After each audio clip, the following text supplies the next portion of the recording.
வணக்கம் மக்களே. எடப்பாடி பழனிசாமியோட முன்னிலையில் அதிமுகவில் இணைஞ்ச 50க்கும் மேற்பட்ட திமுக நிர்வாகிகளை பற்றி தான் இந்த வீடியோவில் நம்ம விரிவாக பார்க்கலாம் வாங்க. சிவகாசி, தேனி மாவட்டத்தை சேர்ந்த திமுகவோட முன்னாள் மாவட்ட செயலாளர் உள்பட்ட நிறைய முக்கிய நிர்வாகிகள்லாம் அதிமுகவோட பொதுச் செயலாளர் எடப்பாடி பழனிசாமி அவர்களோட முன்னிலையில் அதிமுகவில் இணைஞ்சிக்கிட்டாங்க. ஒருங்கிணைந்த தேனி மாவட்டத்தோட முன்னாள் திமுக செயலாளரும் இப்போ இருக்கிற திமுகவோட மாநில தீர்மான குழு இணை செயலாளருமான ஜெயக்குமார் அவர்களும் இவங்களோட தலைமையில் தேனி மாவட்டத்தை சேர்ந்த திமுகவோட நிர்வாகிகள் மற்றும் உறுப்பினர்கள்னு சொல்லி 50க்கும் மேற்பட்டோர் சிவகாசியில் அதிமுக பொதுச் செயலாளர் எடப்பாடி பழனிசாமி அவர்களோட முன்னிலையில் அதிமுகவில் இணைஞ்சிக்கிட்டாங்க.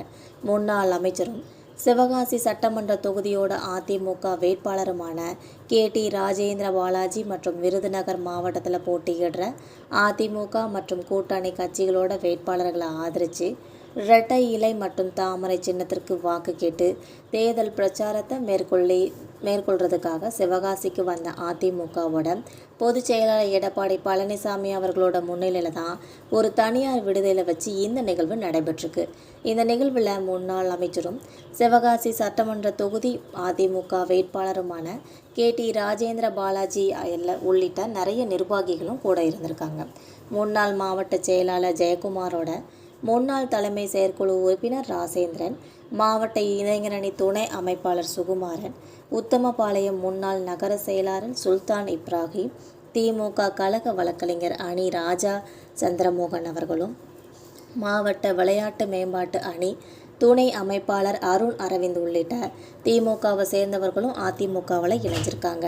இதை தொடர்ந்து திமுகவில் இருந்து விலகி அதிமுகவில் இணைஞ்ச முன்னாள் மாவட்ட செயலாளர் ஜெயக்குமார் அவர்கள் செய்தியாளர்கிட்ட சொன்னப்ப, பாரம்பரிய திராவிட முன்னேற்ற கழகத்தை சேர்ந்தவன்னா முன்னாள் மாவட்ட செயலாளராகவும் இப்போ மாநில பொறுப்புலையும் இருக்கிற நிலையில் இப்போ திமுகவோட செயல்பாடு நிர்வாகிகளை மதிக்கிறது இல்லைன்னு சொல்லி குற்றச்சாட்டையும் முன் வச்சிருக்காங்க.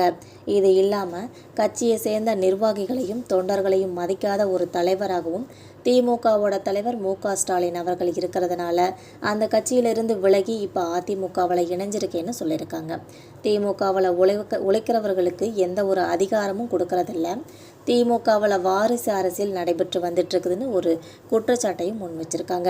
2026 சட்டமன்ற தேர்தலில் ஒருங்கிணைந்த தேனி மாவட்டத்தோட 4 தொகுதிகளையும் அதிமுகவிற்கு வெற்றியை தேடி தரதுக்காக தொடர்ந்து அயராது உழைப்பேன்னு சொல்லியிருக்காங்க. அதிமுகவோட கோட்டையாக தேனி மாவட்டத்தை உருவாக்குறதே என்னோட கொள்கைன்னு சொல்லியும், திமுகவில் OPSஐ கடந்து யார் வந்தாலும் அதிமுகவில் எங்களோட பணி சிறப்பாக இருக்கும்னு ரொம்ப திட்டவட்டமாக தெரிவிச்சிருக்காங்க. இந்த வீடியோ உங்களுக்கு பிடிச்சிருந்தால் மறக்காமல் சப்ஸ்கிரைப் பண்ணி பெல் ஐகானை கிளிக் பண்ணி வச்சுக்கோங்க. அப்போ தான் நம்ம போகிற ரெகுலர் வீடியோக்கள் உடனுக்குடன் நோட்டிஃபிகேஷனாக உங்களை வந்து சேரும். தேங்க்யூ.